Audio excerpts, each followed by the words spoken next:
اللہ تعالیٰ نے کائنات میں نشو و نما کا ایک تدریجی نظام قائم فرمایا ہے۔ چاند جب طلوع ہوتا ہے تو بڑا چھوٹا سا دائرہ محسوس ہوتا ہے، پھر اس کی نشو و نما ہوتی ہے تو ایک بڑی روشنی کی صورت میں وہ سامنے آتا ہے، لیکن پورے عروج کے بعد پھر وہ ڈھلنا اور گھٹنا شروع ہوتا ہے، پھر آہستہ آہستہ اس کی وہ عروج والی روشنی ماند پڑتی ہے، اور کچھ دن اس پر ایسے آتے ہیں کہ بالکل دکھائی نہیں دیتا۔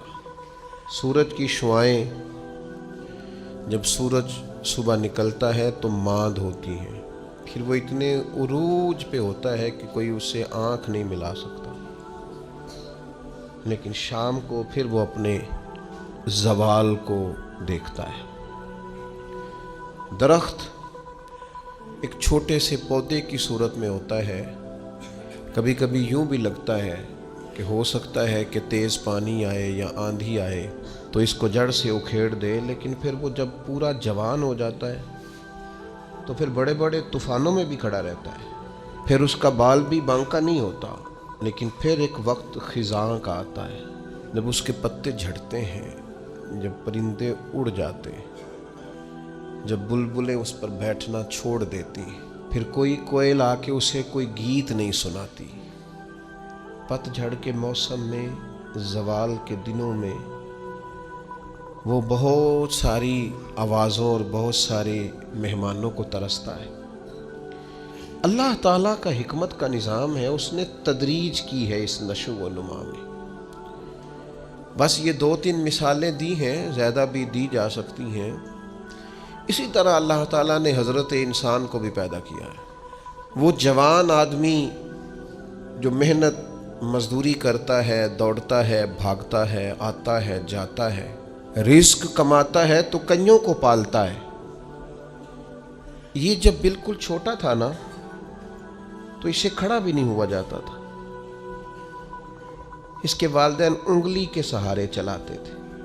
آج جو کئیوں کو کھلاتا ہے کما کے اللہ کی توفیق سے، ایک وقت یہ تھا کہ یہ اپنے ہاتھ سے لقمہ اٹھا کے منہ میں نہیں ڈال سکتا تھا، اس کے ماں باپ اس کے منہ میں لقمے ڈالتے تھے، اس کی ماں اس کے لیے خدمت کرتی تھی، پھر اس کو عروج ملا، پھر اس کو باکپن ملا، پھر اس نے دنیا دیکھی، پھر اس نے دوڑنا بھاگنا دیکھا، پھر اس نے بڑی بڑی گاڑیاں چلائیں، پھر اس نے بڑی بڑی ٹرینیں چلائیں، پھر وہ پائلٹ بنا اور اتنا بڑا جہاز منو ٹنوں کے حساب سے وزن لے کے یہ اللہ نے اس کے قبضے میں دیا، یہ لے کے گیا بھی، یہ لے کے آیا بھی۔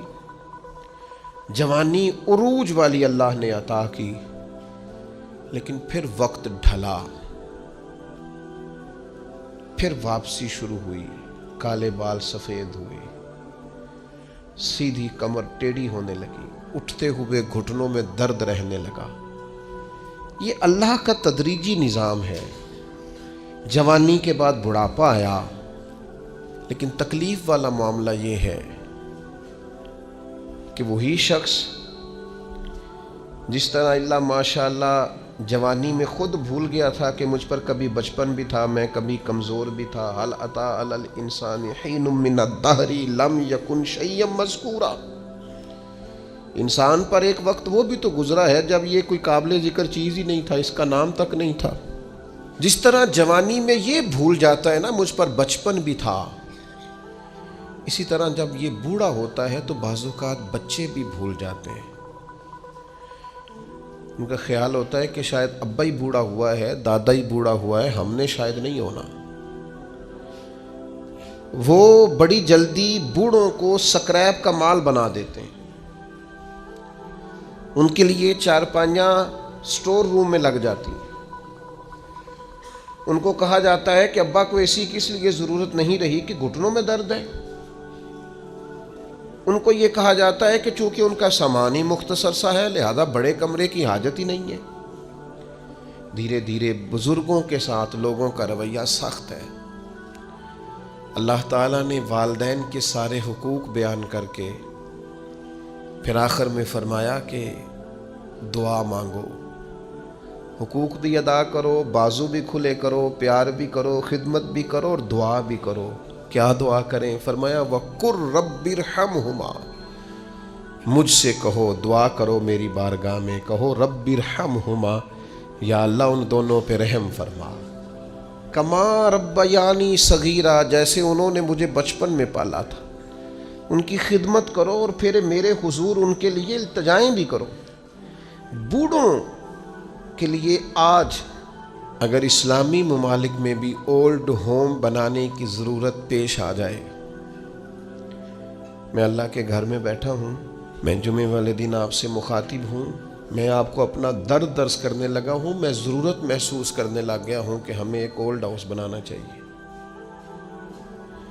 جس تکلیف سے آ کے بوڑھے اپنی بیبتا سنانے لگیں، جس درد سے آ کے وہ اپنی کمزوریوں کا اظہار کرنے لگیں۔ کبھی کبھی دل کرتا ہے کہ طلباء کے لیے بھی مدرسہ بنائیں اور کوئی 10 کمرے بوڑھوں کے لیے بھی بنا دیں، یہ دل کرنے لگا، کیونکہ 6 بچے تھے اور اکیلا باپ ان کی ضروریات، پڑھائی، دوائی، کھانا، ان کی سیریں افورڈ کرتا تھا۔ کیا ہوا ہے؟ پھر 6 سارے مل کے بھی ایک باپ کا خرچ نہیں اٹھاتے، 6 مل کے بھی اماں کے ساتھ اپنا رشتہ استوار نہیں کرتے۔ اماں کدھر رہتی ہے؟ جب تک وہ اماں کا چھوٹے سے پیار ہے ادھر ہوتی ہے۔ واقعی ایسا ہی ہے، دل پر سوچ سمجھ کے بتا، بات یہی ہے کہ اس کا چھوٹے سے پیار ہے، یا تیرا یا تیری گھر والی کا رویہ ہی ٹھیک نہیں کہ وہ رہ سکے؟ یہ سچ بتا کہ واقعی وہ جو تو کہہ رہا ہے وہی ٹھیک ہے، یہ حقائق کچھ اور ہیں۔ بوڑھوں کے لیے اسلام نے جو حقوق بیان کیے، بیان کرتے کرتے مدینے والے حبیب نے بات اتنی کھول دی، حضور فرمانے لگے تمہیں پتہ ہے تمہیں جو رزق دیا جاتا ہے وہ تمہارے ضعیفوں کی وجہ سے دیا جاتا ہے، یہ جو تمہارے گھر میں پیسے آتے ہیں، یہ جو تم پر فضل ہوتا ہے، یہ جو لوگ تمہارا اکرام کرتے ہیں، یہ جو دنیا تمہارے لیے اٹھ کے کھڑی ہوتی ہے، اور یہ جو لوگ تمہیں اعزاز دیتے ہیں، اور یہ جو تمہاری جھولیاں بھری رہتی ہیں، حضور فرمانے لگے تمہارے ضعیفوں کی وجہ سے رزق دیا جاتا ہے۔ یاد رکھنا، ہر چیز کے پیچھے محنت نہیں ہوتی، بہت ساری چیزوں کے پیچھے دعا بھی ہوتی ہے۔ کبھی ماں کے ہاتھ اٹھے تھے، اس نے کہا تھا اللہ میرے پتر نو اینا دیں یہ کو سانبھے آنا جائے۔ کبھی باپ نے کہا تھا کہ اس نے میری خدمت کی ہے، بھوکا نہیں مرے گا کبھی بھی۔ وہ کبھی جو التجا ہے، وہ دعا ہے، وہ جو برکت ہے تمہارے گھر میں، وہ جو بوڑھوں کے ساتھ تمہارا رویہ اعلیٰ ترین ہونا چاہیے، اس پر یار نئے سرے سے غور کرنے کی ضرورت پڑ گئی ہے۔ بزرگ کونوں میں بیٹھ کے کہتے ہیں، نکروں میں بیٹھ کے کہتے ہیں مینوں پوچھ دے نہیں، میرے نال صلاح نہیں کر دے، میرے کو چپ کر کے لنگ جان دے، میں نے تے کو پوچھتا ہے تو میں چپ کر کے کہنا بچے بڑے نیک نے، بڑے اچھے نے، لیکن میں کیسے اپنے پیٹ سے کپڑا ہٹاؤں؟ میرے عزیزو، رسول رحمت صلی اللہ تعالیٰ علیہ وسلم نے ان بوڑھوں کے ساتھ نیکی کرنے پر جو اجر بیان کیا ہے وہ بڑا انوکھا ہے۔ حضور نے بزرگوں کے ساتھ جو اکرام کرنے کے بعد اس کا نتیجہ بتایا ہے، اور جو انعام ملے گا کسی ضعیف آدمی کی خدمت کرنے پر، وہ انعام بڑا شاندار بیان کیا۔ آپ کبھی ترمذی شریف کی اس حدیث پر غور کریں، میں عرض کرنے لگا ہوں تو انسان تو بڑی ساری روحانی عروج پہ چلا جائے کہ یار حد ہو گئی، اتنا بڑا انعام ملے گا۔ نبی کریم نے فرمایا اگر تو کسی بوڑھے کی اس کی بڑھاپے میں خدمت کرے گا نا، تو جب تو بوڑھا ہوگا تو اللہ تعالیٰ ایک جوان مقرر کرے گا جو تیری خدمت کرے گا۔ آپ نے خدمت کی، اور حضور فرماتے ہیں پھر اللہ ڈیوٹی لگائے گا بندے کی۔ آپ نے بوڑھے کی خدمت کی، اور جب آپ بوڑھے ہوئے تو آپ کی جو ذمہ داریاں تھیں وہ اللہ کے ذمہ کرم پہ چلی گئی۔ اللہ نے بندہ مقرر کیا ہے، اللہ نے۔ حضور فرماتے ہیں رب نے نرخ بازار محبت کا انوکھا ہو گیا، خود خریداروں میں شامل آ کے مولا ہو گیا۔ اللہ نے ڈیوٹی لگائی، اللہ نے، کہ اس نے ایک بوڑھے کی خدمت کی تھی، اب ایک جوان اللہ مقرر کرے گا، اور اس حدیث میں تصریح نہیں فرمائی، یہ ترمذی کی ہے، تصریح نہیں کی کہ وہ بیٹا ہی ہوگا، بھتیجے کی بھی ڈیوٹی لگ سکتی ہے، کسی شاگرد کی بھی لگ سکتی ہے، کسی گلی محلے میں بھی کسی کے دل میں اللہ بات ڈال دیتا ہے کہ تو اس کی خدمت کر، شرط یہ ہے کہ پہلے تو نوکری کر، ڈیوٹی کر۔ ہمارے دین نے بوڑھوں کے لیے گنجائش رکھی، نماز میں سجدہ ضروری ہے، قیام فرض ہے،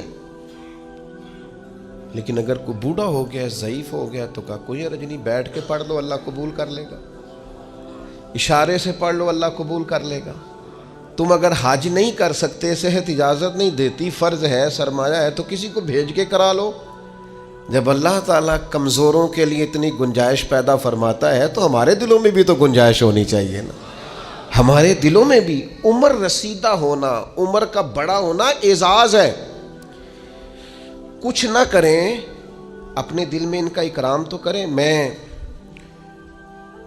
بعض ایسے کم نصیب لوگوں کو بھی جانتا ہوں جو بوڑھوں کا مذاق اڑاتے ہیں، ان کے ضعف کی وجہ سے اپنے لیے وہ ہنسنے کا سامان کرتے ہیں، ان کے منہ میں دانت نہیں رہے تو یہ اس بات کو بطور شغل کے اپنا لیتے ہیں، اٹھنا بیٹھنا ان کے لیے دشوار ہے، تو یہ بعض بوڑھوں کو غصہ دلا کے چڑھا کے خوش ہوتے ہیں۔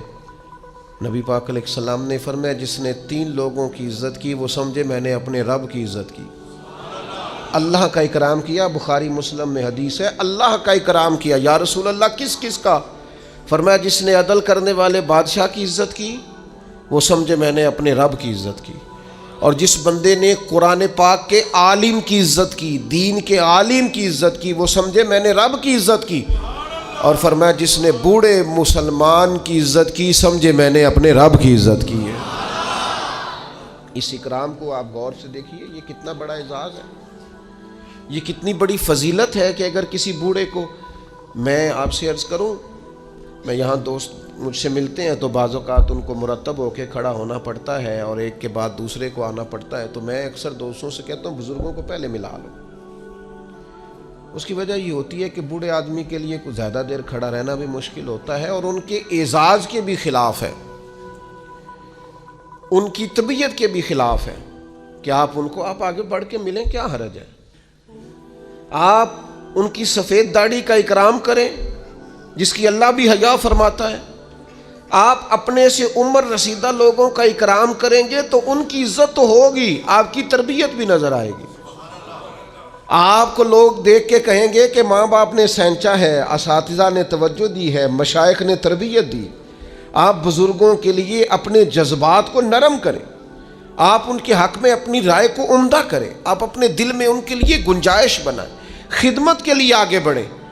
ایک بوڑھے آدمی آئے حضور علیہ السلام کی عالی مرتبت بارگاہ میں، تو کچھ لوگوں نے انہیں جگہ دینے میں تھوڑی تاخیر کی، تو اللہ کے رسول نے تنبیہ فرمائی۔ نبی کریم علیہ السلام فرمانے لگے جو چھوٹوں پہ رحم نہ کرے اور بڑوں کا احترام نہ کرے وہ تو ہم میں سے ہے ہی نہیں۔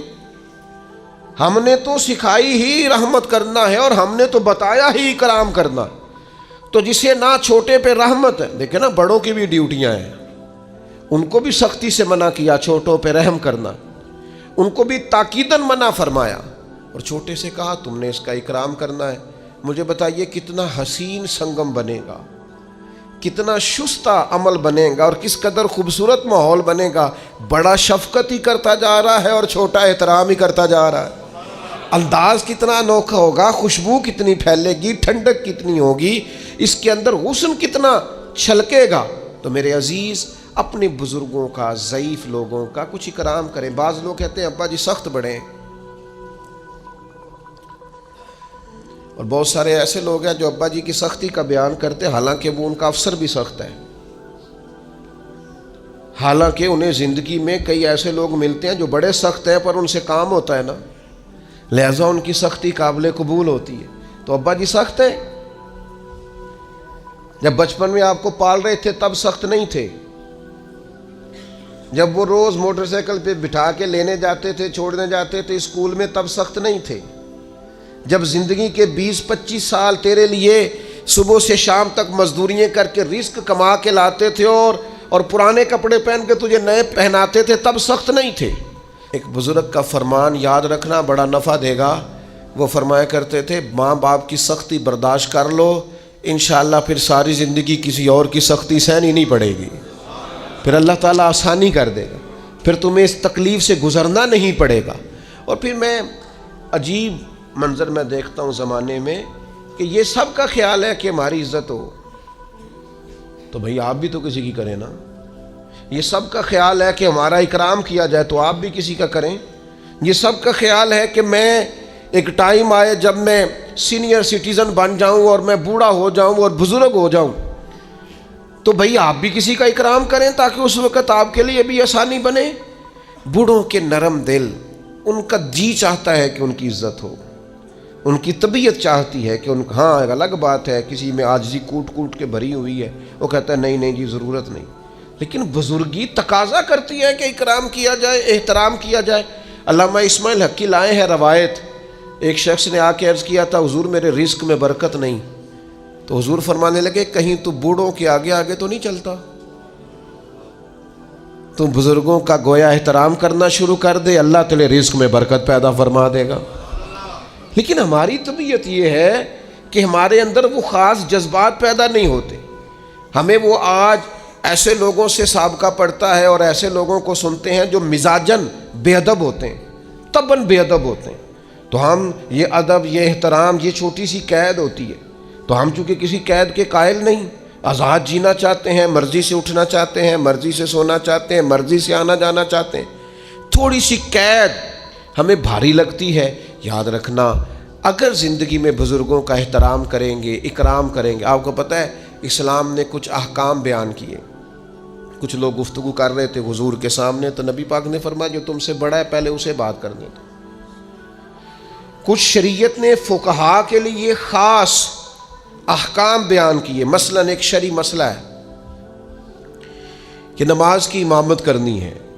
اب امامت کے لیے 2 لوگ یا 3 لوگ مل گئے ہیں، تینوں ہی حافظ ہیں، تینوں ہی قاری ہیں، تینوں ہی مسائل نماز سے ایک جتنا آگاہ ہیں، تینوں کے اندر اللہ تبارک و تعالیٰ نے صلاحیت رکھی ہے کہ بہترین انداز میں امامت کر سکتے ہیں. اب تینوں موجود ہیں، ترجیح کس کو دینی ہے؟ تو فقہا نے لکھا دیکھ لو عمر کس کی زیادہ ہے، اس کو مصلی پہ کھڑا کر لو. یہ بھی ایک وجہ فضیلت ہے، یہ بھی ایک وجہ اعزاز ہے، اور عشاق کی اپنی بات ہے، عاشق اپنے رنگ میں بات کرتے ہیں. ایک عاشق نے کہا مسئلہ اس طرح ہے کہ جس کا زمانہ ہم سے آگے ہے نا اس کا زمانہ نبی پاک کے زمانے کے قریب ہے، تو ہم تو اس لیے بھی کرام کرتے ہیں کہ اس کا زمانہ رسول پاک کے زمانے کے قریب. ہم زیادہ بعد میں آئے ہیں تو اس کا زمانہ حضور کے ظاہری زمانہ مبارک کے قریب ہے، لہٰذا ہمارا عشق تقاضا کرتا ہے کہ جس کا زمانہ حضور کے زمانے کے نیڑے ہے ہم تو اس کا احترام کریں گے. تو آپ مجھے بتائیے جب اپنے سے سینئر کا اس لیے احترام کیا جا رہا ہے کہ اس کا زمانہ قریب ہے تو پھر صحابہ کا کتنا کوئی احترام ہوگا، پھر اولاد رسول کا کتنا کوئی احترام ہوگا. صحابہ تو وہ صحابہ تھے جن کی ہر صبح ہی صبح عید ہوتی تھی کیونکہ خدا کا قرب حاصل تھا، نبی کی دید ہوتی تھی. تو بزرگوں کے لیے اپنے رویوں میں نرمی، اپنی طبیعتوں میں نرمی اپنے بزرگوں کے لیے. اور میں عرض کروں کہ انسان سب سے زیادہ قابل رحم بڑھاپے میں ہوتا ہے. اس نے بڑا عروج دیکھا ہوتا ہے، اس نے بڑا کچھ اپنے ہاتھ سے کیا ہوتا ہے، ساری کنجیوں پر اس کا قبضہ رہا ہوتا ہے، لیکن پھر وہ جب اپنے سامنے ان چیزوں کو بکھرتا دیکھتا ہے، سمٹتا دیکھتا ہے تو طبیعت کے اندر بعض چیزیں ایسی پیدا ہوتی ہیں جو ٹھیک نہیں. اللہ کے محبوب علیہ السلام نے فرمایا تمہاری برکت تمہارے اکابر کی وجہ سے، تمہارے بڑوں کی وجہ سے تمہیں برکت ملے گی. بزرگوں سے اگر رویہ ٹھیک رکھو گے تو برکت ہو جائے گی، کرم ہو جائے گا، رحم ہو جائے گا. لوگ جو مرضی کہتے پھریں، لیکن مجھے بڑا ہی اچھا لگتا ہے جب میں کسی گاڑی کے پیچھے لکھا ہوا دیکھتا ہوں نا سب میرے ماں باپ کی دعا، دل بڑا ٹھنڈا ہوتا ہے، طبیعت میں بڑا قرار آتا ہے. میں آپ کے سامنے بیٹھا ہوں، میں نے ڈھیر سارے اساتذہ سے پڑھا ہے اور کتاب کا میرے ساتھ تعلق یہ رہا کہ یوں بھی ہوا کہ 300 صفحے کی کتاب ہے تو میں نے شروع کی ہے تو ایک ہی نشست میں پڑھ کے اٹھاؤں.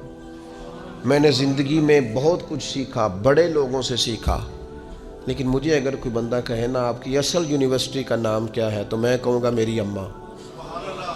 مجھے کوئی کہے کہ آپ کو سب سے زیادہ کس سے سیکھنے کا موقع ملا تو میں کہوں گا میری والدہ سے، اپنے والد صاحب سے۔ میں نے جو تربیت اور مزاج اور ٹھہراؤ پایا اپنی والدہ سے پایا، اور میں نے ان کی شخصیت کے اندر جو دیسی پن پایا نا، سادگی، اس کو میں نے اصل سمجھا کہ یہ اصل ہے، اس میں ملمہ سازی نہیں۔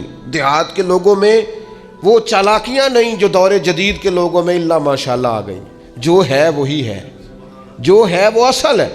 تو آپ اپنے بزرگوں کی برکات اپنے مزاج کے اندر شامل رکھیں، ان کی طبیعتوں کو شامل رکھیں، کہیں اگر وہ تلخ ہیں تو انہیں برداشت کریں۔ نبی پاک صلی اللہ تعالیٰ علیہ وآلہ وسلم نے بزرگوں کے لیے، بوڑھوں کے لیے خاص احکامات جاری کیے۔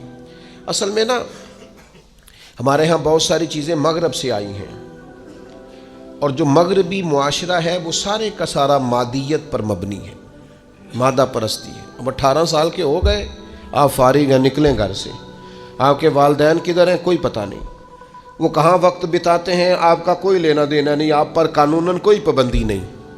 اور میرے نبی پاک علیہ السلام نے تو فرمایا نکاح کے وقت بھی اگر ولی موجود نہ ہو تو گویا نکاح میں وہ حسن نہیں جو حسن ہوتا ہے۔ اس موقع پر بھی کہا کہ اس کا باپ موجود ہو۔ آپ آج بھی رجسٹر کھول لیں نکاح کا تو لکھا ہوتا ہے دلہا یا اس کے وکیل کے دستخط، تو وکیل کے کھانے میں کس کو لکھا جاتا ہے؟ والد کو۔ وکالتیں باپ کے نام۔ تو چونکہ مغربی سوسائٹی مادیت پر مبنی تھی، صرف پیسے کماؤ باقی چھوڑ دو، تو ہمارے ہاں لوگوں نے اس طرف توجہ کی تو یہاں بھی اولڈ ہاؤس بننے لگے، یہاں بھی بوڑھوں کو سکریب کا مال سمجھ کے ہم نے چھوڑنا شروع کر دیا۔ میرے عزیز یاد رکھیں، اپنی طبیعت اس طرح کی بنائیں، اپنا لہجہ اس طرح کا بنائیں کہ جس میں بزرگوں کے لیے احترام ہو، جس میں بزرگوں کے لیے اچھے جذبات، جس میں اپنے بزرگوں کے لیے ہمارے نا یہ فقہ کے جو مسائل ہوتے ہیں نا، فقہی مسائل، ان میں اختلاف ہو جاتا ہے، اور یہ اختلاف رحمت ہے۔ مثلا فقہی مسائل، ایک ہوتا ہے عقیدے کا اختلاف، وہ ٹھیک نہیں۔ فقہی اختلاف، یہ فقہی مسئلہ ہے کہ آمین اونچا کہنا ہے یا آہستہ کہنا ہے، رفع دین کرنی ہے، یا یہ فروعی مسائل ہیں، ان میں اختلاف ہو جانا کوئی ایسی بڑی بات ان میں ہو جاتا ہے۔ مثلا ہمارے بزرگوں میں ایک مسئلہ چلتا ہے کہ سپیکر کے اندر نماز پڑھائیں تو نماز بالکل ٹھیک ہے یا اس کا اصل حسن قائم نہیں رہتا، یہ ایک مسئلہ ہے فقہی۔ تو ایک مسئلہ چل گیا فقہی جس میں کچھ اختلاف رائے ہو جاتا ہے، دلائل ہوتے ہیں سب کے پاس، وہ اپنے اپنے، لیکن یہ بزرگ ایک دوسرے کا احترام کرتے تھے، امام شافعی امام مالک کا، امام مالک امام احمد بن، یہ لوگ ان چیزوں کا احترام کرتے ہیں۔ فروع میں عقیدہ عقیدہ ہے، اس میں کوئی کمپرومائز۔ تو ہمارے ایک دوست تھے تو ان کا اس مسئلے میں موقف اور تھا، استاد صاحب کی رائے اور تھی، تو کچھ تھوڑا سا اختلاف پیدا ہوا، لیکن بڑے حسین لوگ تھے، اختلاف بھی احترام کے ساتھ کرتے تھے، اختلاف میں بھی وہ آداب نہیں چھوڑتے تھے۔ تو استاد صاحب نے بلایا اور بلا کے کہا یہ مسئلہ بیان کرتے ہیں، کہ میں کرتا ہوں، تو کہا میری رائے تو یہ ہے۔ تو میں اپنے اس دوست کا قائل ہو گیا۔ استاد صاحب کہنے لگے میرے پاس یہ دلیل ہے، اور جس بندے کو تم نے مسئلہ بتایا مجھ سے پوچھ کے گیا تھا اور میں نے تو یہ رائے دی ہے۔ تو ہمارے وہ کلاس فیلو کہنے لگے استاد صاحب میرے پاس دلیلیں بھی ہیں، اور آپ نے مجھے کتاب و سنت پڑھنے کا جو سلیقہ بتایا اس سلیقے کی روشنی میں مسائل بھی اخذ کر سکتا ہوں، دلیل بھی دے سکتا ہوں، لیکن چونکہ آپ میرے استاد ہیں، آپ جیسے حکم کریں میں ویسے رائے دینے کو بھی تیار ہوں، میں اڑوں گا نہیں، میں زید فقہی مسئلہ ہے، میری رائے اور ہے، آپ کی رائے اور ہے، لیکن برکت چونکہ بڑوں سے ہوتی ہے، بزرگوں سے ہوتی ہے، لہٰذا میں اپنی رائے چھوڑ دیتا ہوں۔ تو میرے بھائی ایک عالم دین دلائل رکھنے کے باوجود اگر اپنے استاد کے سامنے اپنی رائے چھوڑ کے استاد کی رائے پہ عمل کرتا ہے، چلو مہربانی کرو کبھی آپ بھی ابا جی کے سامنے اپنی رائے چھوڑ دو، کبھی آپ بھی کو ٹھیک ہے جس طرح آپ کہیں گے ویسے ہو جائے گا، آپ بھی کبھی تھوڑی دیر کے لیے اپنی رائے سے رجوع کر لیں، کوئی حرج والی بات نہیں ہے، کچھ بھی نہیں فرق پڑتا، کچھ بھی معاملہ نہیں ہوتا۔ ہمارے ایک دوست تھے، ایک اور بات یاد آ گئی، تو کہیں سفر پہ جانا تھا، دوستوں نے سیر کے لیے کالج کے زمانے میں، تو انہوں نے پہلے وعدہ کیا، آپ نے چھوڑ دیا. تو ان سے کہا کیوں نہیں جا رہے؟ کہنے لگے میری امی نہیں مانتی. تو اب نوجوان بچوں کے لیے تو یہ بڑا خطرناک جملہ، سب نے مذاق کیا. تو میں آیا تو مجھے آ کے کہنے لگے کہ جی وہ صاحب مکر گئے، کہنے نے میری امی نہیں مانتی. ہوتی امی تو بغیر قدم بھی نہیں چکتا. تو میں نے کہا خدا کے بندو طنز کر رہے ہو، اس کو تو بلاؤ، اس کی تو زیارت کرنی چاہیے. تو قابل زیارت آدمی ہے جو ماں کی بات مانتا ہے. ایک سحر ہے نا، کوئی ایسا مسئلہ تو نہیں. اس نے کہا امی کہتی ہے ابھی میں نہیں جانے دیتی، تو میں مان گیا ہوں. تو یہ قابل تحسین ہے کہ قابل تنقید ہے. آپ نے اسے تنقید کا باعث بنا لیا ہے. اپنے بزرگوں کے ساتھ، بڑوں کے ساتھ آپ کا لہجہ اکرام والا، احترام والا، محبت والا، اور آپ ادب کریں. آپ کوئی بھی ہیں، آپ احترام کریں، کوئی بھی ہیں آپ، اور احترام کے جذبات پیدا کریں. کچھ لوگوں کا اس لیے احترام کریں کہ وہ عالم ہیں، کچھ کا اس لیے احترام کریں کہ وہ بزرگ ہیں، کچھ کا اس لیے احترام کریں ہمارے والدین کے دوست ہیں، کچھ کا اس لیے احترام کریں کہ ہم نے ان سے پڑھا ہے، سیکھا ہے. احترام کے جذبات پیدا کریں. کتنی بڑی بات ہے کہ فتح مکہ کے موقع پر حضرت صدیق اکبر رضی اللہ تعالیٰ عنہ اپنے والد کو لے کے آئے. یا رسول اللہ میرے ابا جی کلمہ پڑھنے کو تیار ہو گئے. تو جناب صدیق اکبر کے والد بوڑھے بھی تھے، نابینا بھی تھے. وہ جیسے ہی حضور کی خدمت میں حاضر ہوئے، اللہ کے رسول اٹھ کے کھڑے ہو گئے، اور نبی کریم صلی اللہ تعالیٰ علیہ وسلم نے فرمایا اے ابو بکر صدیق، اگر ان کا یہ سنو ذرا اور اس کا ذرا لطف لے کے دیکھو. حضور فرمانے لگے ابو بکر اگر ان کا کلمہ پڑھنے کا ارادہ بن گیا تھا تو یہ بوڑھے بھی تھے، ضعیف بھی تھے، پریشان مجبور تھے، اگر ان کا ارادہ بن گیا تھا تو ان کو تکلیف کیوں دی؟ مجھے بتاتے میں گھر آ کے کلمہ پڑھا جاتا، میں گھر آ جاتا، گویا کنواں پیاسے کے پاس آ جاتا، گویا رحمتیں قریب آ کے برستی، گویا محبوب کریم علیہ السلام کا کرم قریب آ کے چھلکتا. یہ بزرگ ہیں. اگر رسول پاک بزرگوں کا اتنا اکرام امت کو سکھاتے ہیں تو پھر بتاؤ ہمیں کتنا کو احترام کرنا چاہیے بڑوں. کس قدر زیادہ ہمارے دلوں میں جذبات ہونے چاہیے. اپنے بزرگوں کا اکرام کریں یار، ان کو مشورے میں رکھیں، ان سے بات چیت کریں، ان کے ساتھ وقت بتائیں. اماں کو فون کیا کرو گھر میں، کہا کرو آج میں نے نہیں روٹی کھانی جب تک آپ نہیں پکائیں گی. اس کی تو طبیعت ہی ٹھیک ہو جانی ہے بالکل. وہ مینوں منڈے آکھیا ہے تسی مینوں دیو آج میں ہی پکانی ہے. وہ آپ ٹھیک نہیں ہیں، بیمار نہ ہوتا فون آیا ہے انہیں کھانی نہیں، مینوں پتہ ہے ہوتا. یہ آپ کریں اپنے بزرگوں کے ساتھ رویہ. آپ والد صاحب کو کہیں کہ آئیں آپ سے مشورہ کرنا ہے، اور آپ نے جو رائے دینی ہے میں نے وہ بے شک کہے کہ جناب میں بوڑھا ہوں، بیمار ہوں. یہ جو تھوڑا بہت پیر مانتے ہیں نا ہم، تھوڑا بہت پیر ابا جی کو بھی مان لیں کوئی حرج نہیں، تھوڑا بہت مرشد اماں کو بھی مان لیں کوئی حرج والی بات. یہ بھی بابا صاحب نے کہا ہے بلے شاہ آسمانی اڈ دیاں پھڑنا، جیڑا گھر بیٹھا انہوں پڑھیا ہی نہیں. کچھ تھوڑی سی توجہ. نبی پاک علیہ الصلوۃ والسلام نے نا اپنے عمل کے ذریعے بڑوں کو، بزرگوں کو اعزاز دینے کا ہمیں طریقہ بتایا. بزرگوں کو اعزاز اپنی عملی سیرت کے ذریعے. حضرت ابو بکر صدیق بھی بیٹھے تھے، حضرت عمر بھی بیٹھے تھے، حضرت ابو عبیدہ بن جراح بھی بیٹھے تھے. حضرت ابو عبیدہ بن جراح ان سب سے عمر میں بڑے تھے.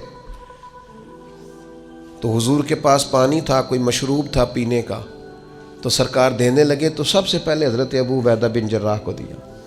تو عرض کرنے لگے یا رسول اللہ آپ پہلے. تو فرمایا آپ کی عمر زیادہ ہے، آپ ان سب سے سینئر ہیں، اور برکت بڑوں کے ساتھ ہوتی ہے، لہذا آپ کو اعزازاً پہلے دیا جا رہا ہے. تو میرے عزیز میں نے نا میرا کبھی کبھی دل کرتا ہے کہ میں نوجوانوں سے نا باقاعدہ اس بات پر تاکیداً ان سے وعدہ لوں کہ یار کچھ بھی ہو جائے نا، ماں باپ کے آگے اوف نہیں کرنا، چونکہ اللہ کا حکم ہے. اور جتنے بھی بزرگ آپ کو ملے نا مہربانی کرو، ان کے دل بچوں سے بھی زیادہ نازک ہو جاتے ہیں. ان کو ٹائم دو، اعزاز دو. بعد میں ایسا پچھتاؤ گے کہ پھر زندگی میں نا کچھ چیزیں ایسی ہیں جو جتنا مرضی انسان اونچا اڑے ان چیزوں کو دوبارہ حاصل کر سکتا. نبی پاک جناب ام ایمن کی قدر کرتے. حضور حضرت حلیمہ کے آنے پہ کھڑے ہوئے، چادر اتار کے بچھائی، رضائی والد آئے تو اللہ کے رسول کھڑے ہوئے. نبی پاک صلی اللہ تعالیٰ علیہ وسلم نے ان بڑوں کا اکرام کر کے، جناب عباس آئے تو حضور کھڑے ہو گئے، میرے چچا. نبی پاک علیہ الصلوۃ والسلام نے عملاً ہمیں کہا ہے بزرگوں کے ساتھ آپ نے ناراض نہیں ہونا۔ نوجوانوں، مجھے پتہ ہے کچھ والدین کی طبیعتیں سخت ہیں، پر اللہ نے ہمارا والد بنایا ہے نا، انہوں نے بھی ہماری ساری تکلیفیں میرے قریبیوں میں ایک دوست ہے کہ ابا جی بڑے سخت ہیں، تو وہ اکثر شکایت کرتے رہتے تھے ابا جی بڑے سخت نے، ابا جی بڑے ڈاڈے نے جی، تو ان کی دسی حضرت صاحب، تو ان کا کوئی آپریشن تھا، چھوٹا سا آپریشن تھا۔ ان کے دوست بھی مجھے کہتے تھے کہ ابا جی انہوں نے بڑے ڈاڈے نے، چھوٹا سا آپریشن تھا، تو مجھے فون کر کے نا تو ابا جی رو پڑے، کہنے لگے پیر صاحب دعا کرنا، منڈے دا آپریشن ہے تے تمہیں پتہ ہے اپنے دکھ ویکھے جاندے نے، اولاد دے نہیں جے ویکھے جاندے، دعا فرمانا۔